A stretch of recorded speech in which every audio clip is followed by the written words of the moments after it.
It's coffee break. Oh, okay. I wasn't prepared. Oh, I thought you sorry. were doing the testing. We just did that. I wasn't. I was talking about my farming game. I was looking at my phone. So we're recording this Monday night like usual. Yeah. The Bills just beat the Steelers, which Yeah. was great for me. I hate the Steelers, and I love the Bills. The Bills are my new adopted team. Playoffs are looking good. It's been a lot of football. Yep. Run down into the Super Bowl, which will also be a fun thing to see. Who's playing in the Super Bowl? Performance-wise, halftime. I don't think they've announced it yet. Okay, well, that's in like a month. Well, they have announced it. I have not paid attention. I feel like it's gonna be like Billie Eilish. Probably something. Can't be Taylor Swift. Because she's not gonna make it. The Bills are gonna crush the Chiefs, and that's gonna be fun. This episode, I know also tonight, because of the strikes in Hollywood, they pushed back the Emmys. The Emmys usually happen in the fall. Okay. They pushed it back to tonight, Martin Luther King's birthday. Yep. Oh, No. Junior.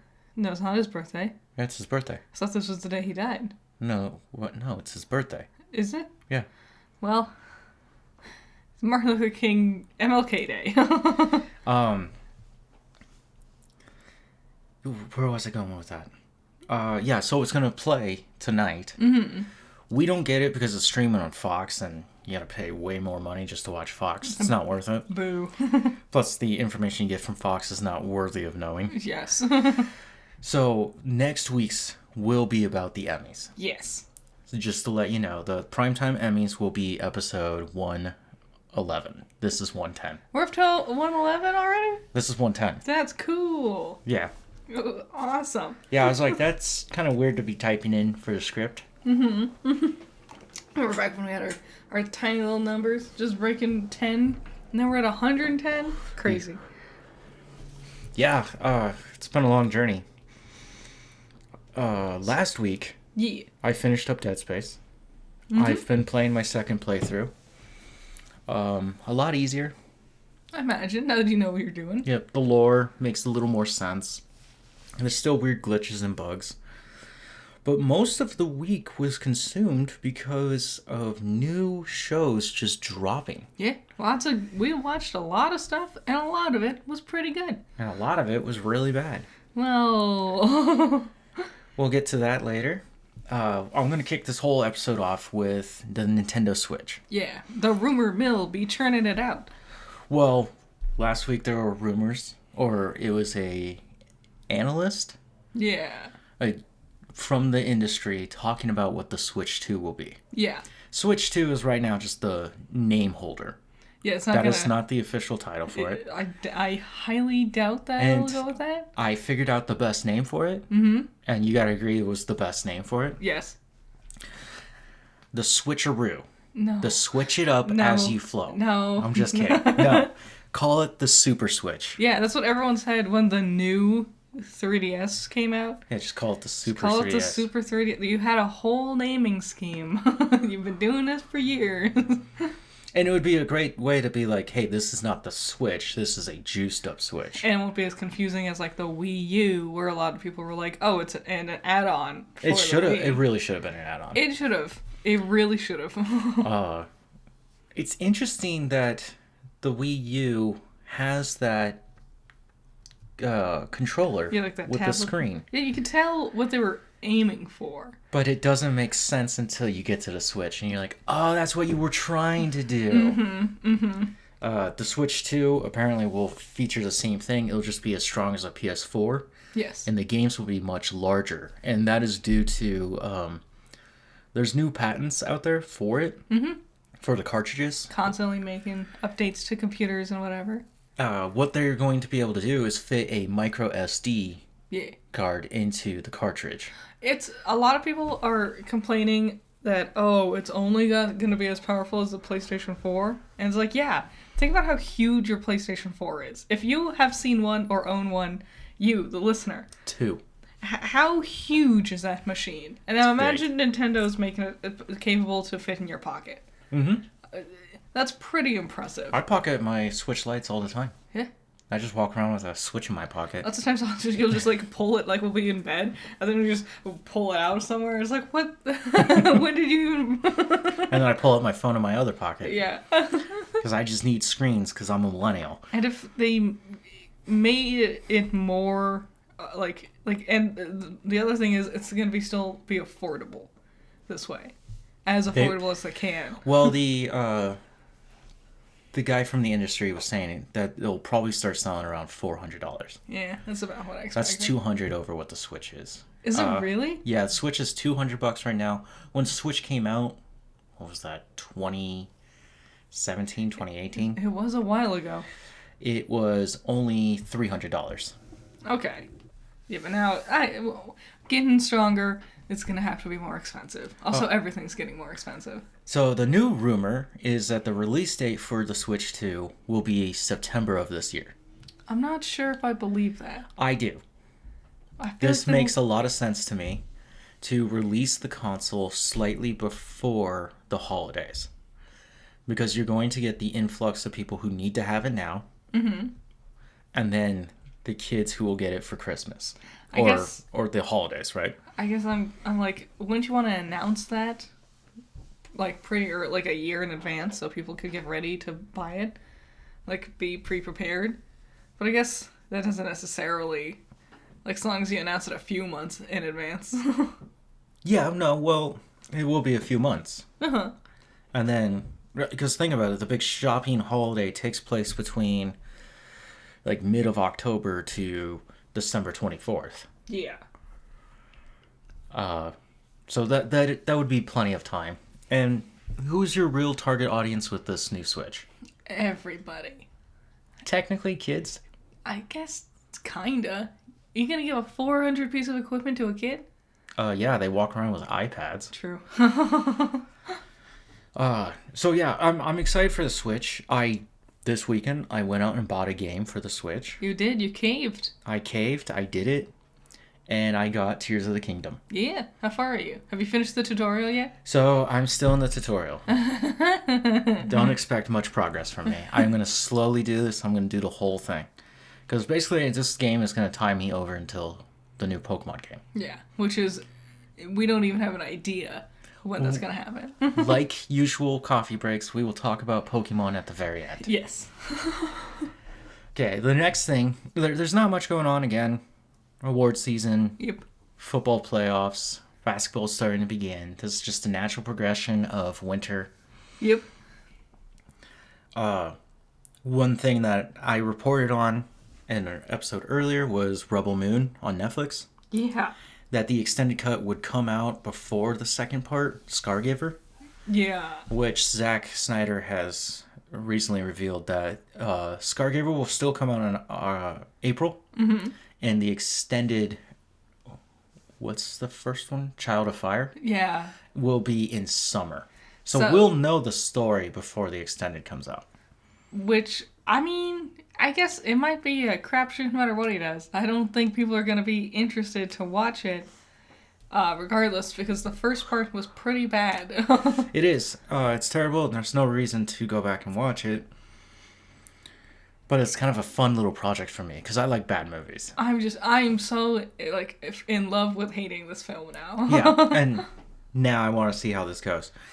In this little interview where he was telling us these release dates, mm-hmm. right? He didn't say when in summer, he just said summer. Mm-hmm. And then he was talking about the process with Netflix. And basically he came up to them and said, I have this script. And it was a 200-page script, which he described as the size of a phone book. Okay. If you don't know what that was. Damn, are phone books a thing? Do people know what they are anymore? Like the kids these days? I don't think so.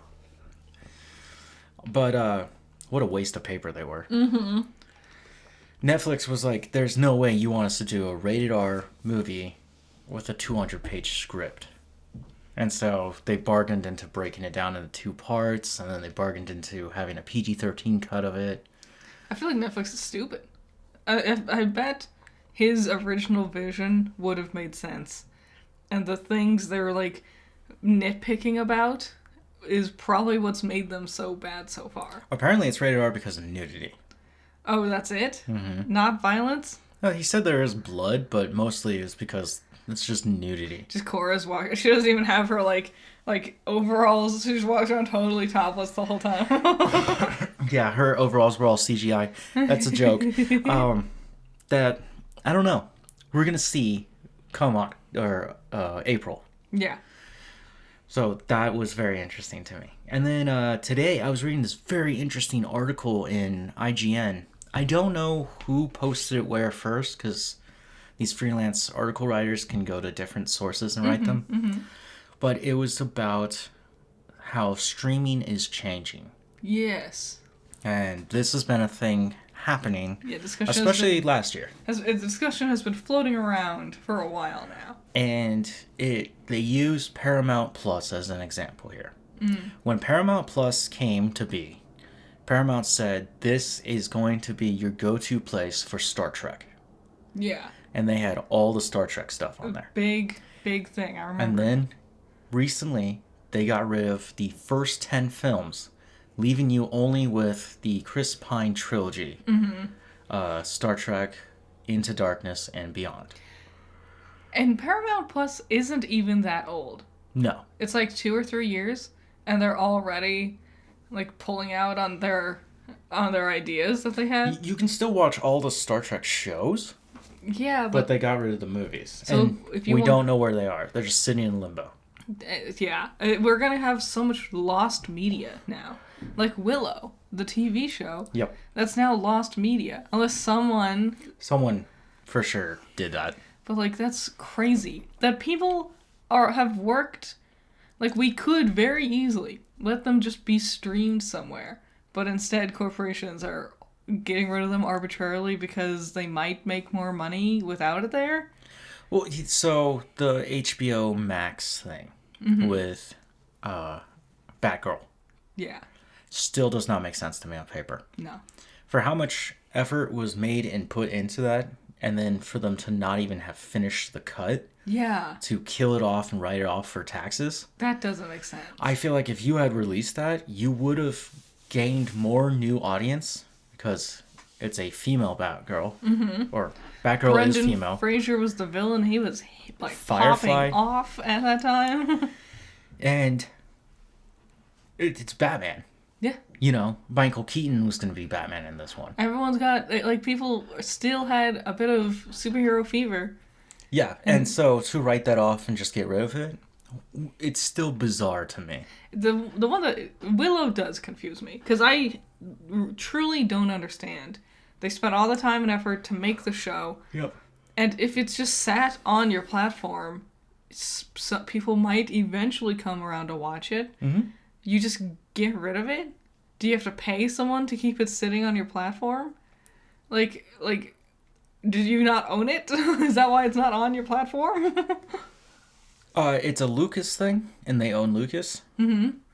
So that makes no sense there. They would own it also. Yeah. Disney would have owned that upright. I think it was really dumb of them to make a TV series called Willow based on a movie called Willow when Willow came out in, the late 70s, early 80s? Yeah. And then you made a TV show called Willow. Yeah. Yeah. And also, There's a lot of things wrong with that show. it was weird. It was. It was very weird, especially if you watch the movie. I was a fan of the movie as a kid because they re-released it. Yeah. They kind of like retroactively ruined some characters. Yep. Like, oh, Mad Mardigan, he was never around to be a good dad. And it's like, oh, cool. I love knowing that about my fan favorite characters, is that they sucked at being parents. And the reason why they did that Yeah. is because Val Kilmer, who played Mad Mardigan when he was much younger, he's not in the greatest shape right now. And you could have just had But him he's in Maverick. He could have just been dead in the story of Willow. It changed nothing. Yeah. And then when... Or just recast him, because, like, whatever. Right? It's been enough time. You could recast him. We understand why you would need to. So the whole idea of this article was about how if you want to watch something and now streaming platforms are like, we once had this, we no longer have it, how do you watch it? Do we have to go back to owning physical or digital copies of these movies. Wow. We're just going back around full circle. So is the major studios, and this is going to be the question of the week, are we going to allow the major studios to bully us into this situation where we have to go back to buying DVDs or digital copies? Yeah. Which some things make sense to buy digital copies. Like Saw isn't streaming anywhere. Mm-hmm. Even though it's technically a Warner Brothers movie. Also, some things are really hard to find. Like, didn't you buy Young Guns 2? Yes, Young Guns 2 is incredibly difficult to find. Because you can't find the DVD for it. It's impossible. No one's streaming it, and finally someone...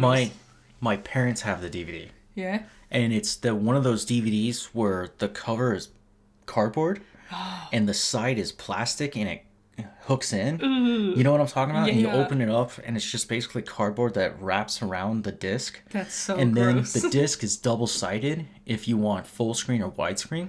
Oh. Yes. And they didn't even restore it. They just put it on a disc. Nice. Great. Well, like Young Guns, and I know I'm talking about older movies from the 80s. Young Guns was digitally re-restored for Blu-ray. Well, that's the thing. And I have that.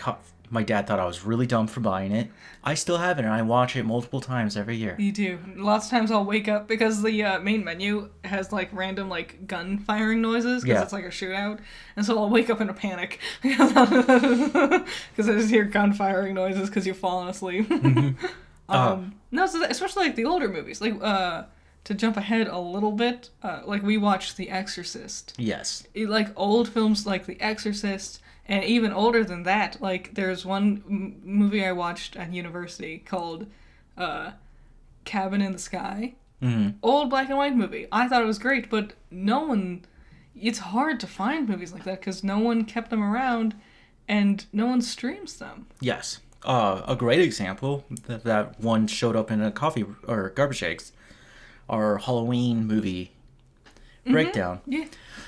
Arsenic and Old Lace. Yeah. I knew you as audience most likely have not even heard of that thing. Mm-hmm. And I still highly recommend you go watch it. Great. Because it's hilarious. It's so good. And even though it's made from the 40s, yeah, if not older, it's still just as funny. Mm-hmm. And it's a great situational comedy with a little macabre going on in there. Yeah. Which gives you enough of that Halloween vibe. Mm-hmm. And it was based on a stage play, so it kind of plays out like a play. It's very fun. But I had to go into the annals of Amazon to find that. Yeah. And Amazon's where you found Young Guns too, right? Yep. Like Amazon has been the one that I usually go to just to find some of these older ones. Mm-hmm. We lucked out finding The Exorcist. My bad. And you talked about, and some people might be like, well, why bother trying to keep around things like that? What's the point when we have all these new cool films? And like, yeah, that's cool, but also for the sake of not only like preservation of history, but also studying. There are like pinpoints of history. They tell you about what was happening during the era that they came out. And as a filmmaker, sometimes it's fun to like, it's like when you study music, going to study like the classics, like Bach and Beethoven, and what they were doing can help inspire you with what you're currently doing. Yeah, no, that makes sense. It's for me currently, it's finding the time before Phil Collins was Genesis. It was Peter Gabriel, and that's a very different band. Mm-hmm. The way we know Genesis is not the way it began, but it's kind of a way to go back and listen to how the band itself evolved and changed over time. Yeah. Right? So, yeah, the question is, are we going to go back to physical copies or digital copies just to hold on to these things because we can no longer rely on streaming services, which would mean the end of streaming services, but they would keep them around to keep getting extra money. I would say just consolidate them all into one big one. They can't play ball with each other. But come on, stop being little bitches. There's no reason for Peacock and Paramount to not team up. No, a lot of them could be, like, maybe not all of them into one big streaming service, but we don't need, like, the 12 that are out there. No, HBO and Max whatever happened to Discovery Plus? I mean, it has not been pumping out anything. No, it's such a shame. Its last hurrah was another season. We got 2 seasons of Ghost Adventures last year. Ugh. And I was like, that's all you have? What about the home renovation shows? What about any, like food shows? Yeah. Wackadoo romance shows? TLC? Just nothing. It just killed it. All it did was absorb the like Discovery Channel shows, and then they all died off. Yeah. Well, they killed most of them before they absorbed whatever they wanted. Mm-hmm. So then, there's that. Okay, and for last week's question, which I just went in there and found out it did not drop on Spotify last week. Yeah. Whoops. I am sorry. I'm pretty sure everything was already there. I don't know. Yeah, I don't know why that wasn't released. It is now released as of me recording this. Only 2 people answered the question, and that's fine. I knew we would start out slow and humble before we keep going. Yep. So, we got, what's his name? Which one? Zero to Hero. Yeah. Right? He says the question was, what do we do with Kang? Do we recast him or move on from Kang? Right? And we got 2 answers here as of this recording, and one is to recast and the other one is to just move on. Interesting that the only 2 answers are opposites. Yes. And the recast that Zero to Hero has is Aldous Hodge. Aldous Hodge played Hawkman in Black Adam. Yeah. Which I would say he is probably some of the better parts of that movie, along with Dr. Fate. Yes. Pierce Brosnan. Mm-hmm. But I also have a weird thing for Pierce Brosnan. Pierce Brosnan's great. What a cutie. I drink coffee every morning looking at a picture of Pierce Brosnan smoking a cigar, drinking whiskey. So yeah, we have a too luxurious picture of Pierce Brosnan. Framed in silver and everything. Yep. That's a real picture. No, Aldous Hodge, great choice, I would say. Amazing. I would love to see it. Yeah, and one thing that I always look for in the recasting of a character is, can we get them to even act similar or look similar? Mm-hmm. Right? And I think he could do both here. Yes. I think Aldous is definitely a great choice. Yes. 10 out of 10. Also, it's not like he's going to be doing anything with DC anytime soon. Yeah. Well, sadly, that's the end of that. But after watching Echo, I feel like we could move away from Kang. Yeah. The whole multiverse stuff is so... people didn't like it. It's not working out the way they wanted it to. It's more convoluted and stupid than I want. So dropping Kang, I see the argument for it. Now, the other response was a stereotypical gamer. Stereotype, woo. Stereotype, sorry. His response is very interesting. Use the multiverse to back out of this. How? Basically make the multiverse be like, hey, this isn't working out, and we need to get rid of Kang. Do that, and then what he was proposing is just reboot the MCU with Fantastic Four and the X-Men. Damn, really hard. Hard just cut. That might, you know what, at this point, maybe. And I was like, that's actually, I never thought of that idea. Mm-hmm. I really like to play with it. I'm going to play with it throughout the week in my mind, see if I could try and figure out how they would fit that in. Mm-hmm. Because, we rewatched Iron Man yesterday. Yes. And going back to the humble beginnings of Marvel, you really realize just how out of hand it's gotten now, with how many characters and crisscrossing plot lines and all the magic MacGuffins and their different rules and everything. And so maybe just a nice little reset would be pretty cool. It was also just nice to see just Tony. Yeah. War Machine's in it. Because, of course, Rhodey's an important character. Pepper, Happy Hogan, and Obadiah. Yeah. The mention of 10 Rings. Yeah, but, it's just... And then, Nick Fury at the very end. It's its own contained story. Yes. Too often, Marvel stories is, half its own contained story, half setting up something for something we won't even see in a TV show or 200 years down the line or whatever. Yeah, I mean, they've gotten too out of hand with themselves. Yes. Too heavy-handed with this idea. Mm-hmm. So next up, we're going to go into the box office. Box office trolls! Woo! Mean Girls came out this week. Yes, it did. That's the only one I know of.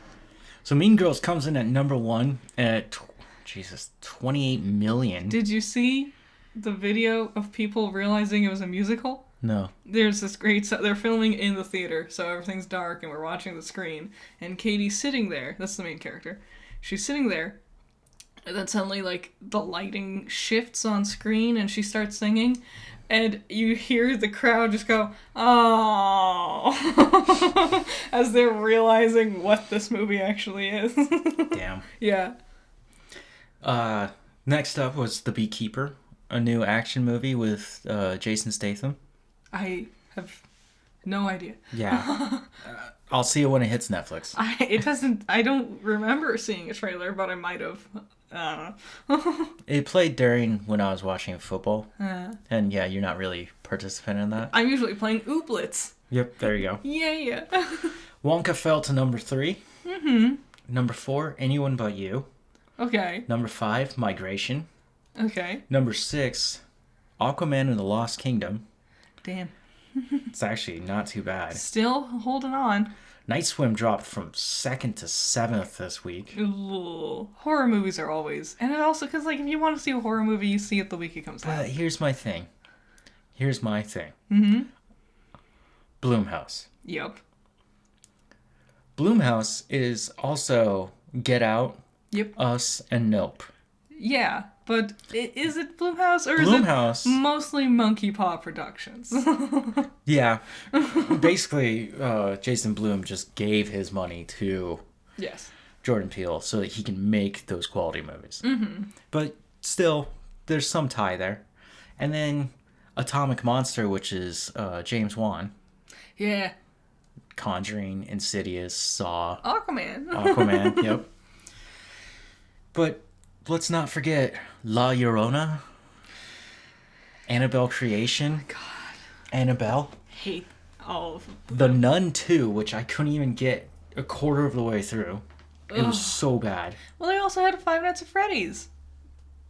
Is Atomic Monster Five Nights at Freddy's? Oh, no. Sorry. The Bloom. Blumhouses. Yeah. Yes. Yeah, so it's really... There's, what, I would say 2/3 of a chance it's going to be a bad movie. Yeah, you're really rolling the dice. Like, when they're good, they are good. When they're not, ooh, you're not surprised. The Boys in the Boat, still carrying on at 8. Good for them. The Book of Clarence. Never heard of it. This is the... Oh, is this one with... Oh, damn, what's his name? Oh, no. It's like a Roman soldier. Who is it? It's... Clarence is a black guy. No, but like, And he has black disciples, and I guess they think he's Jesus? Isn't, it's a comedy, right? Yes. And, God, who plays Obi-Wan? Ewan McGregor. Isn't Ewan McGregor in it? Oh, it's the Roman Yeah. who's trying to Isn't that him? prove that... He basically wants to kill him, while Clarence is trying to prove that he's divine. Yeah. No, that's not. You're way off. That's James McAvoy. I knew it was one of them. I could see his big, pretty blue eyes, but I couldn't remember the rest of the face around it. That's a fun concept already. I do want to see it. Crazy. First week, it's only number 9. I don't think it marketed very well. I barely saw ads for it. Well, yeah. Watch. When it comes out for everyone else to rent or stream, it's going to be huge. Yeah. Number 10 was The Iron Claw. Enough said there. All right. I heard it's super sad. Yeah. I heard it's way sad. Who's the distributor? I know it's A24.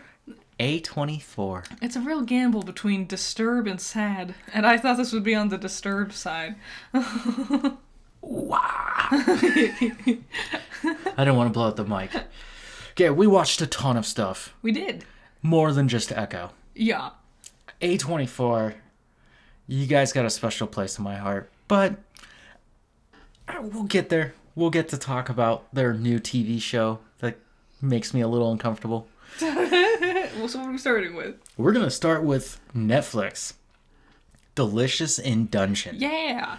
Okay, I'm going to be honest. I was like, sure, whatever, I'll do another anime. Let's see what this is. It's coming out right now. And the trailer, he goes, what we're going to do is we're going to go into this dungeon and we're going to kill and eat the monsters until I save my sister. Yeah. And I was like, that's a stupid concept. Let's see what it is.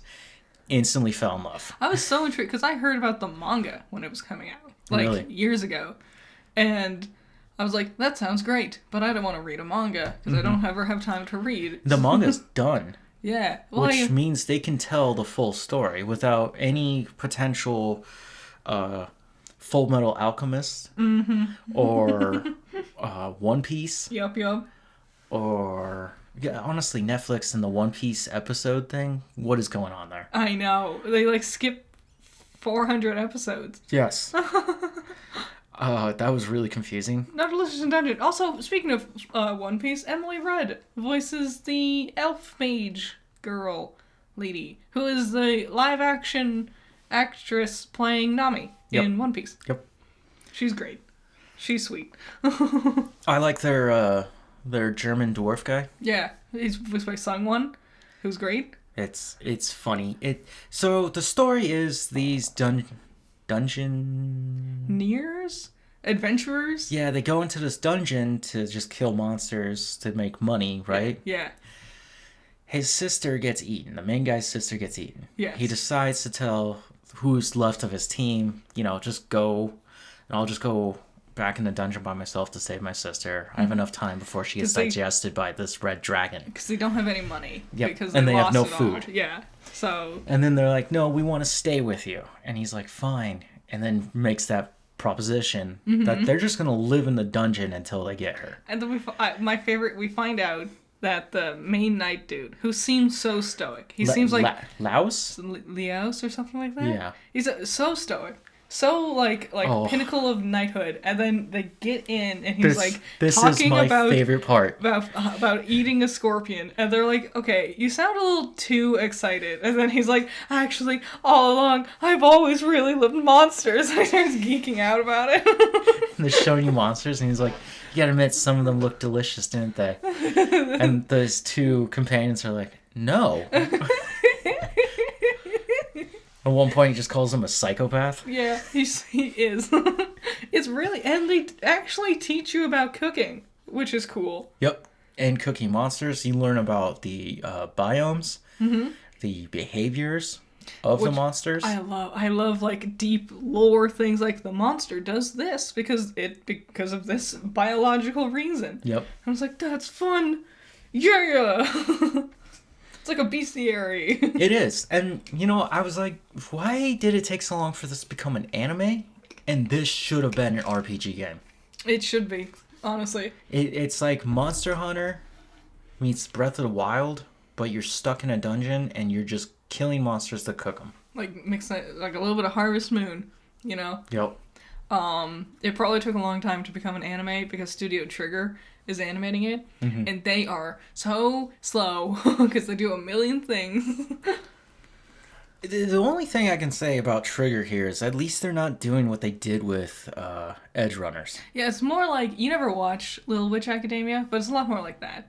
It's like simple, cute, stretchy enough to be funny, but not an eyesore. Okay. Yeah, I didn't like Edge Runners. No, hated it. All of it. And everybody hated that episode.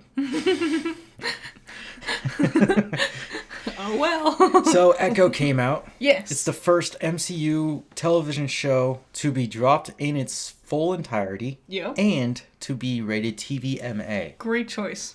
But both great choices. Because I would not... I'm so sick of having to come back weekly to things. Yes. And especially with something like Echo. Like, there's a lot of characters. We're bouncing around a lot. We'll make a lot of skips and jumps. And if you've seen Echo and you're probably like, yeah, no, that makes sense what you're saying. I was reading about the production of this show. So Echo is supposed to be a spinoff of Hawkeye. Yeah. Where the character shows up. and she went off to go have a vendetta against Kingpin. Yes. The show was filmed 2 years ago, Yeah. and it was supposed to be 8 episodes. But once they were done, Kevin Feige was looking at it, and he was like, this doesn't work. So they had to chop and dice and do some reshoots, and they came down to a condensed 5-episode season. Mm-hmm. There is violence. Nothing too crazy. Yeah, like, regular Just amounts of... gun violence. Yeah. Superpowers. Couple of cool superpowers here and there. Which, there's a theory that she's actually a mutant. That could... And I was like, that makes sense. It is hereditary. Mm-hmm. And my boy showed up.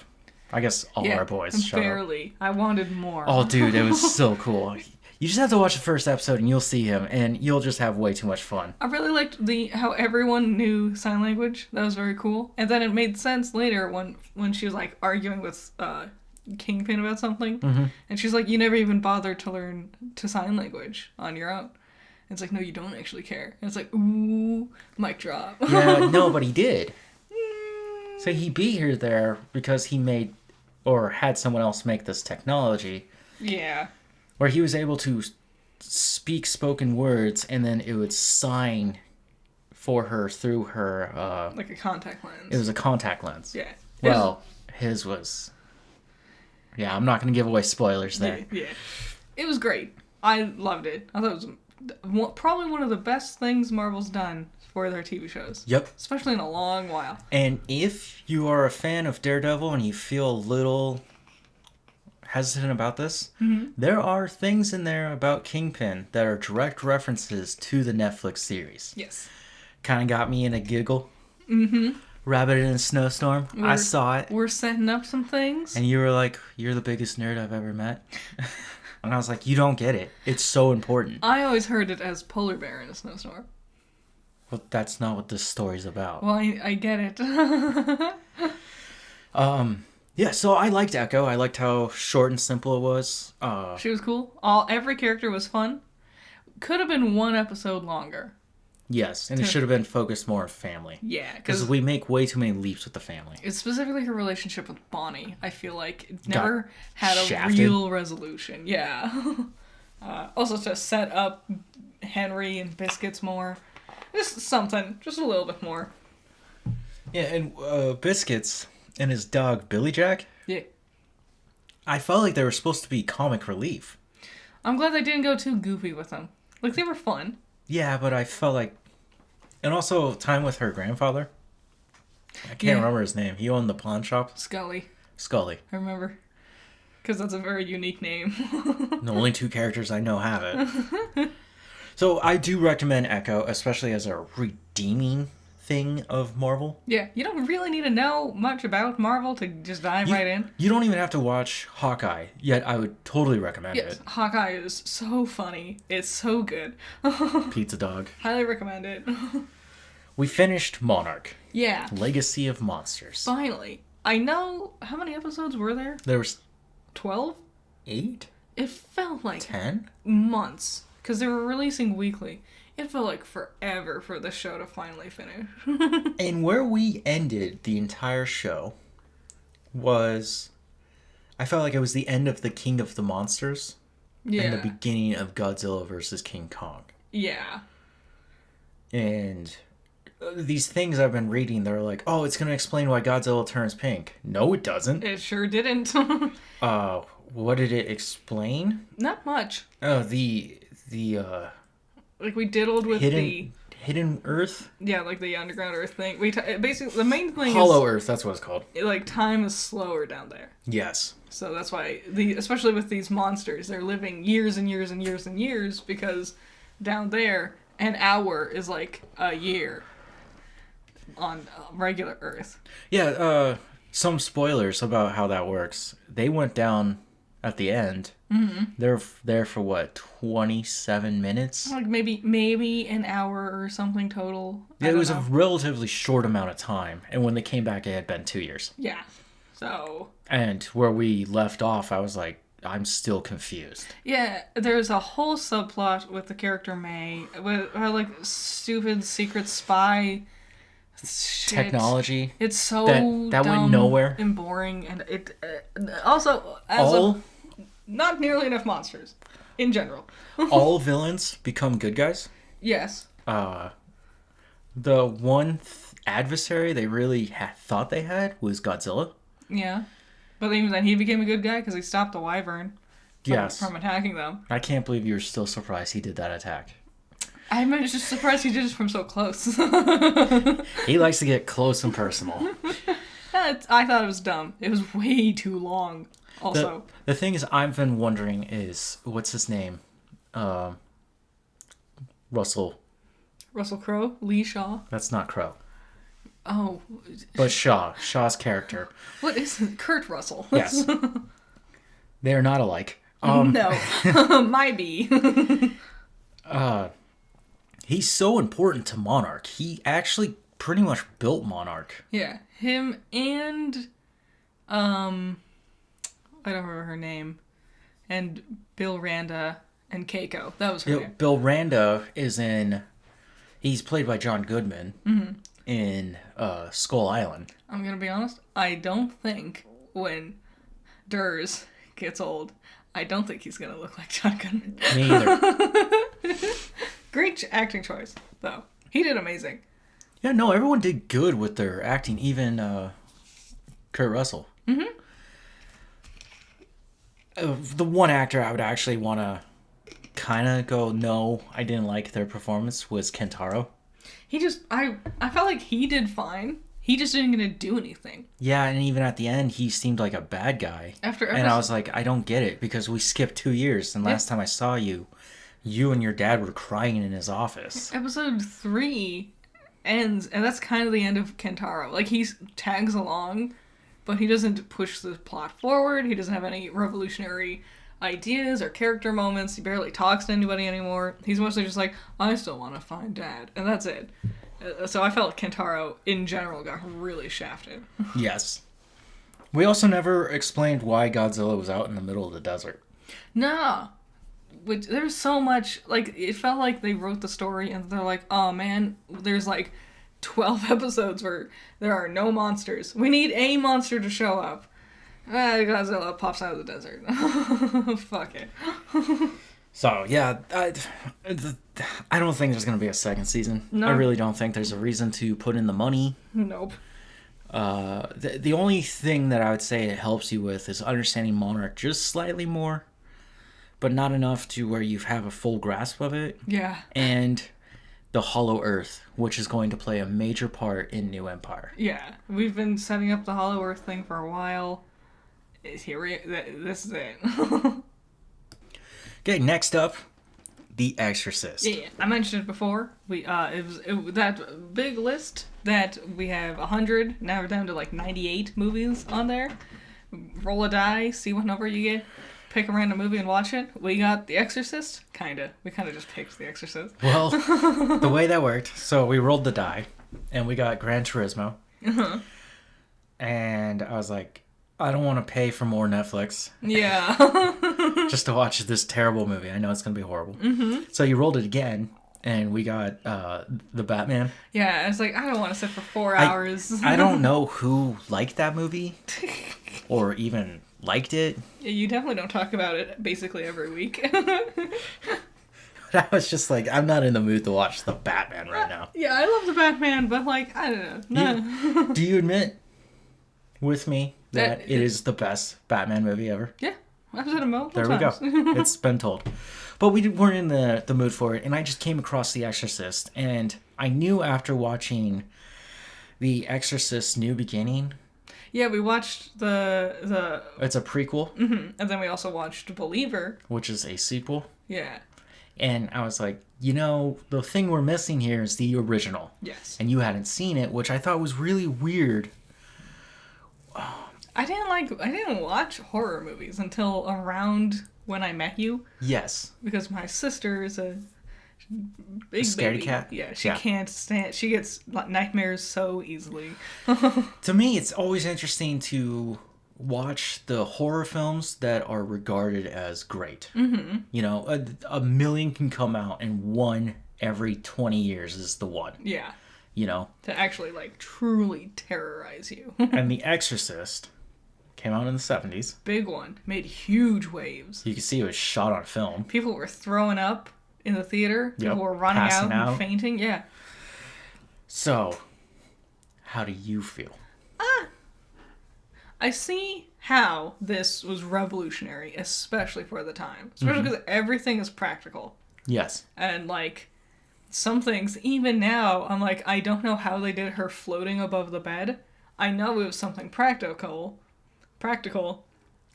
but that's really cool. In this current day and age, don't know how they did it. Someone in the 70s is going to think it's actual witchcraft, you know? I'm pretty sure she had a harness on. Yeah. And wires. Mm-hmm. But there's also, that's a great scene. Mm-hmm. It's a very famous scene. Yeah. Because you have the two priests shouting together. The power of Christ compelled. And they do it for a while. Because, like, usually with these things, it's like they say 3 times and something happens. Nope, they keep chanting it until she finally descends back into her bed. But, yeah, and she does some pretty crazy stuff, you know, throughout the movie. A lot of obscene swearing, some violent stuff. And, like, yeah, that's all a lot, but I don't know. Compared to movies in this era, it was kind of only meh. It wouldn't have impressed me if there was not the prestige of this movie. And I understand what you're saying, and I say you're absolutely wrong. Because we have to start somewhere. Yes. And that was a building block. That was a fundamental building block towards horror and religion. Yeah, I will totally, like, yes, it was, we would not have the horror today. Yeah, The Conjuring wouldn't be a thing without it. Yeah, Saw 10 would, because that's the thing that's really been sitting with me, you know? When I think about things that creep me out, I think about her sucking the bone marrow out of her leg. But because things have advanced so far, and we've now reached new levels of horror, psychological horror, like any moment from The Green Knight was leaps and bounds more terrifying than all of The Exorcist. Well, that's not fair. Well, it's not fair, but I can't, because the whole point of the movie is to scare me. I wasn't scared because I've seen all these other things. And in comparison, it is more vanilla, but seeing it as the time capsule it is, great respect. It was chocolate. It sure was. It was chocolate in the 70s and it mellowed out to become vanilla. I can say, compared to Believer, Believer fundamentally did not understand anything that made The Exorcist good. And that was one of the reasons why I showed you. Mm-hmm. And I'm glad that you saw what made The Exorcist so great. Yep. Compared to what Believer was. Believer was just a hack job. It was so, like, it completely...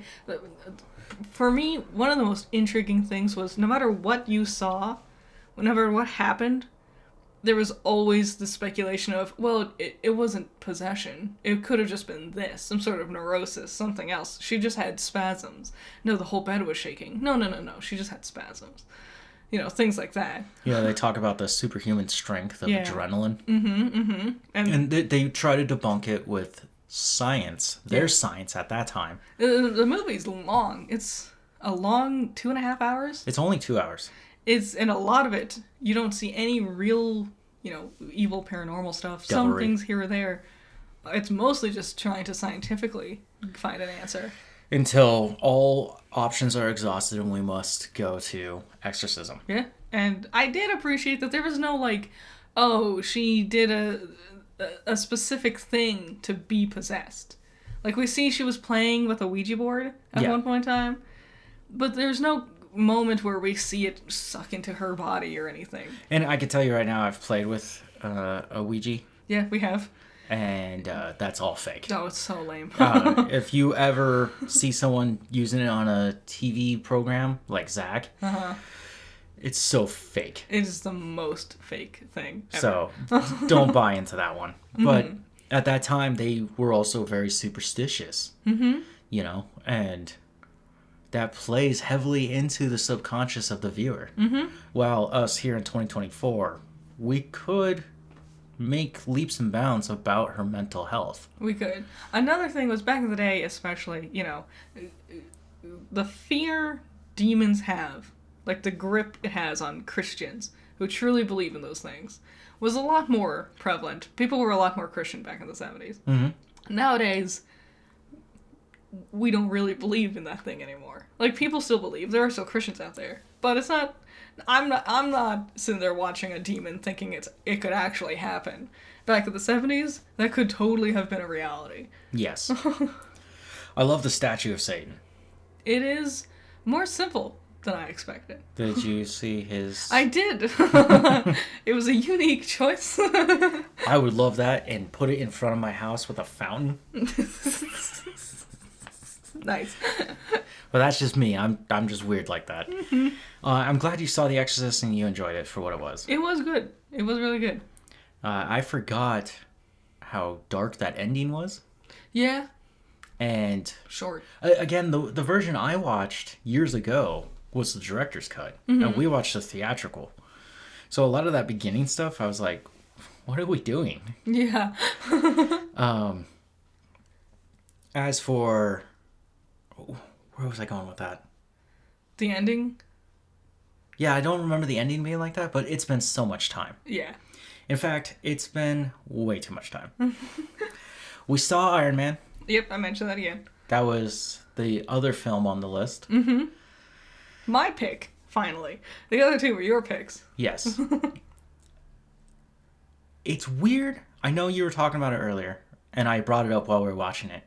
It's weird to see how well grounded that movie actually is. Yes. And grounded by the means that Tony goes off to Afghanistan.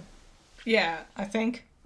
Or Iraq. They might not specify. I'm pretty sure he was in Afghanistan. Yeah. And that was the big war at that time. Mm-hmm. Right? And it was about ironmongers. Mm-hmm. And weapons trades and all that. And that's a big relevant thing at that time. It still is. Tony decides, you know what, I'm going to stop this. Mm-hmm. And so he becomes his own superhero. And there's fun shenanigans with Tony. Yeah. And it was just plain Jane simple. It was a superhero movie. Yeah, it was a story first. There was a beginning, middle, and end. Yep. Where the beginning really grounds itself in reality. Mm-hmm. And then the rest of it just kind of gets carried away. We see the development of the character. Yep.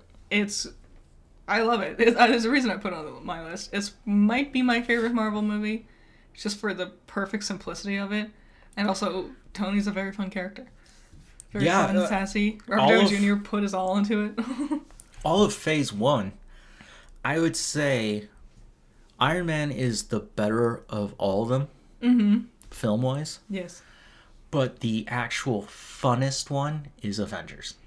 Yes. I would argue if anything could compete fittingly, it would be Captain America, the first Avenger. No.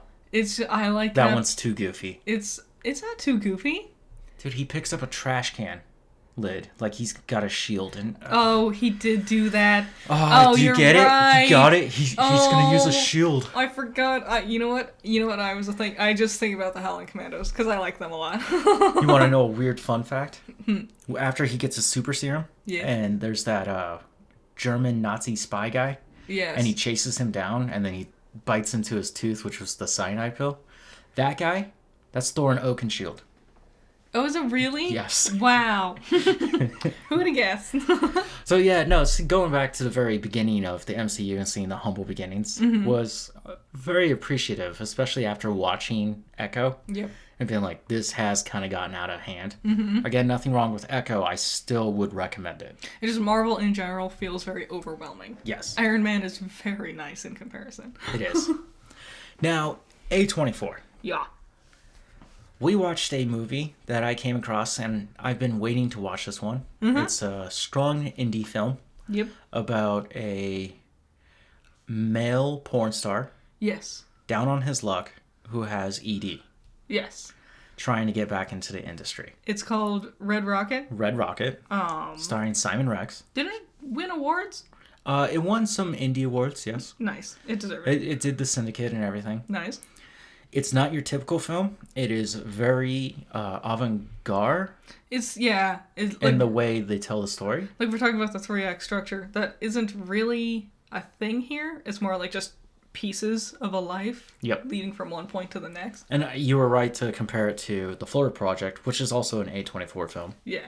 Is it really? Yes. The way I put it is it's like the perfect mid-ground between The Florida Project and Napoleon Dynamite. So if you've seen those two films, you can kind of guess And what Red Rocket's about. believe it or not, Napoleon Dynamite is also an indie film. Yeah. It was one of those indie films that just broke through. I really love stories about like simple, let's be honest, poor folks. Their just day-to-day lives. Yeah, And their weird little schedules in their town and whatever. down in the rut, lacking financial security. Making friends, going on adventures, Yep. doing whatever, shooting the breeze. Just moving with the flow. Yeah, it was great. I really liked Red Rocket. So if you're a cinephile, I highly recommend Red Rocket. I highly recommend all 3 of those movies I mentioned. If you're an average viewer, you probably would not like it. No, there's a lot of man penis. Yes, well, like I said, pornographic actor. Yeah. So you're going to see a lot of sex scenes. Yes. Now, with that being said, A24 made a new TV show Yes. right off the heels of Beef. Yeah. Beef is also an A24 show. Mm-hmm. But this one is called The Curse. Yes. Do you want to tell us about The Curse? It's starring Nathan Fielder? Fetterman? No, it's definitely not that. It's definitely Nathan Fieldman or something like that. Okay. And Emma Stone. Yes. It's, And the director of Uncut Gems, Yeah. who's also directing, writing, and producing, along with Nathan. It's like the story about the fun world of gentrification. They're like home renovation. They're trying to do a home renovation show. Yes. In this like small part of a mostly Hispanic town. It's called España, Yeah. New Mexico. And it's weird. It's hard to explain. There's some magic, maybe, Yep. perhaps. Paranoia. We've hinted it's creepy. You're gonna feel uncomfortable. Oh. So, cinematography is off the charts in this thing. Mm-hmm. Just like Red Rocket. Red Rocket had some amazing cinematography. Amazing use of lighting with colors. Yup. Oh my god. There was a point where he was cast in entirely green because he felt sick rather than just have him say, I don't feel good. Yes. Great. Amazing. Just because Emma Stone's in it doesn't mean it's a typical Emma Stone thing. No. It's awkward. It's very... We linger too long on the scenes where you start to feel very uncomfortable. Mm-hmm. What's the main character's name? Asher. Asher. Yep. Played by Nate, right? Yep. He makes some bad decisions, and then he has to try and fix them as best as he can. Mm-hmm. But you also get the sense that he's also the bad guy of the entire story. It's hard to tell. Like, who's the bad guy? Do I want to root for these people? Yeah. Do I not? And we're saying it'll make you uncomfortable. That's the point. Uh-huh. It wants to make you squirm. Well, I talked about Nathan earlier in the last episode, where I said Nathan For You, where he started out. Yeah. If you want to watch a really cringy episode just to get the gist of his comedy, it's his pizza episode. It might be episode 2, honestly. Oh my god, it's a funny concept, and then when you see him actually trying to sell people these pizzas and them wanting to beat him up. It was when he, like, actually befriended the bounty hunter guy, and they were playing catch with each other. After becoming complete rivals and hating each other, he made him his friend. He actually hired a bounty hunter to hunt him down. And there's this great scene where the bounty hunter actually catches him in his car. And he goes, get out of the car. And so as he gets out of the car and comes around the car, it's a totally different dude. And the bounty hunter's like, what the fuck? And no, it like you see it in real time. You don't know where Nate went. But this actor just shows up out of nowhere. Yeah. He puts in 100 like way too much effort into every single thing. Yeah. Like one of the things was, how do you clean your house faster? How do you get the like oh my god, like- with the 100 maids? yeah, like rather than having like 2 maids cleaning for 100 hours, have like 100 maids cleaning Clean for for like 1 a hour. minute Yeah. or something. And it was so crazy. Really weird. And he this whole show, The Curse, it's hard to get through all the episodes. The whole thing's out now. But once you get like 2 episodes in, it's like, I don't feel good. Yeah, there was times, it's been me mostly turning it off, going like, okay, that's enough for today. Yeah. It makes me uncomfortable. And then it just lingers with you. It's not like an A24 movie where it'll linger with you. It's just episode after episode after episode. And you're just sitting there being like, why? Why did we see it that way? We saw one shot through a peephole of like a door. And then at the end, it zoomed out to show the door. And I'm like, why? What was the importance of this? It felt too scary. Like, we were their neighbors looking through the peephole of our door to see them have their interaction in the hallway, and then pulled out. So the way the camera work is that we're in these weird angles, and we're always peering into their lives. Almost like we're just some weird bystander just happening to peek into their private lives. It's so creepy. I do recommend it. Yes. If No, you the can't- production is very high quality. Yes. Thinking about it makes my arms feel weird. And here's the weird one. Here's the kicker. Peacock dropped a prequel series, technically a reboot, for the comedy, Seth MacFarlane's comedy, Yeah. Ted. Yeah. Now, Ted came out in 2012. Yeah. I was wrong. It hasn't been 10 years. It's been 12 years since Ted. Woof. Ted starred a talking teddy bear, foul mouth, party hazard with Mark Wahlberg. There was a sequel. I think the sequel was way better. I agree. And then they ran into a lot of production issues and decided to do this TV series Yeah. where it's 7 episodes. Now we're back to the character John, who's the guy who owns the teddy bear. He's in high school. Yep. He's a high schooler with his talking teddy bear. And Ted is done with his whole Hollywood career, so he's a burnout. Yeah. And how did you feel? It wasn't horrible. Okay. There was some funny moments. God, there's some really funny moments. I'm gonna say the first 2 episodes were the weakest. Yes. Like the first episode especially is hard. The to first censor. episode's the longest episode, and it's 50 minutes long. It's so, and none of the jokes land. But, oh my god. But if you can stomach it and get through it, which is the saddest thing, you should never have to say that about your project, right? Yeah. You will be rewarded. You will have funny laughs later on. Yeah, it does get funnier and funnier as the season goes on. Yep. And the whole thing's out in one. It all dropped. I watched it in one day. Which, good, because that was one that could not survive a weekly release schedule. No, I would have lost interest. And the kid who plays John did a great job. Yeah, except for everyone's fake Boston accents. Well, I think that was the joke. Yeah, but still. I think they were making fun of Bostonians about that. Ted is still Seth MacFarlane. Yep, he's still doing it. It's still the same old jokes. Still crushing it. I saw an interview with him recently. Yeah. Where he was talking about Peter was Griffin. put into Fortnite. Did you hear about this? Yes. No, well, I didn't hear what Seth had to say. Well, it says that he was talking about it, and in the middle of his interview, he non-sequitured his own conversation, and everyone's like, no wonder that's what happens. Like, he was talking about Peter being in Fortnite, and how they had to go with a different body model, and then he talked about how it was like that one time on a magazine where someone put Oprah's head on a different lady's body. Does anyone remember when that fiasco happened? And it's like, we were talking about Peter, and now we're over here talking about Oprah. Seth. But that's the mind of Seth MacFarlane. And we grew up with it. Yeah. We love his work. I love A Million Ways to Die in the West. I think the non-sequiturs are very funny. Yeah. I didn't love A Million Ways to Die in the West, but it wasn't horrible. Too many poop jokes. Yeah, he got so bored. He wrote, directed, and starred, and still wrote a book while doing it. Yeah. He was so bored doing it.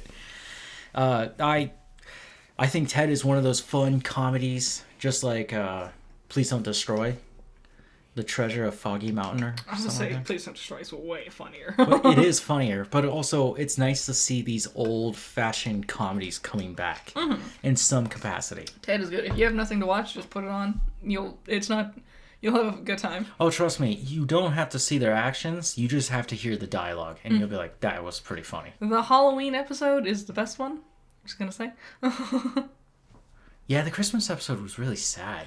Yeah, it wasn't. Yeah, it had a nice ending. You know. Yeah, they resolved their issues, but still, I was like, we really want to bring in Republicanism in here? Yeah, it is Seth. So. And he's making fun of it. So there we go. That was garbage. No, box office trolls. I need to stop coming up with these names. You need to stop coming up with like 2-word names. I know, right? So It's Pokemon news. yeah, to end it all off is Pokemon news. And you want to hear the bad news or the good news? Bad news first. Bad news first. Let's do this. Bad news is Pokemon Horizons, the new anime series based on Paldea, E? is delayed in the US for 2 weeks. That sucks. When is it coming out? It's March 7th. Damn. It will be on Netflix. Damn. I have to wait through all of stupid February? Boo! The good news is Pokemon's birthday is in February, so we'll get to celebrate Pokemon Day with Nintendo. Woo! And there is too many rumors to not address the fact that we will get 2 new Pokemon games this year. Mainstream entries.